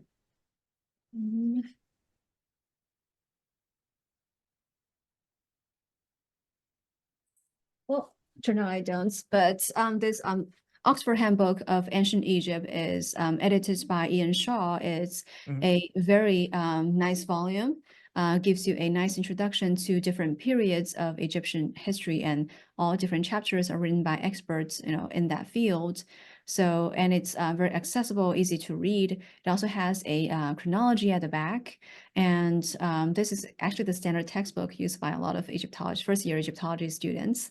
And if you wanted to learn more about the textual records left behind by the Egyptians, you can read Miriam Lichtheim's translation of selected Egyptian texts in her 3-volume publication. So the first volume was on literature so it's called Ancient Egyptian Literature. The first volume is dedicated to the Old and Middle Kingdom period. The second volume is on the New Kingdom period. The last volume is on the late period and even later texts. So it provides a selection of different genres of Egyptian texts, and they're translated into English using very understandable, easy to access language. So there's also, if you wanted to buy just one book, there's the volume edited by William Kelly Simpson, also called Ancient Egyptian Literature or Literature of Ancient Egypt. Also send you the list afterwards. Yeah. Oh, well, thank you. Thank you. Appreciate that. Mhm. All right. Any closing words from anybody else before we close out the Zoom session? No, thanks for coming and Happy New Year, and enjoy your dinner. Definitely Oh, will. yeah, man, I appreciate you. Yeah, I appreciate you spending time with us this evening. Right. Thank you. I'm going to log off. Goodbye, everyone. All right. Good Bye-bye. night.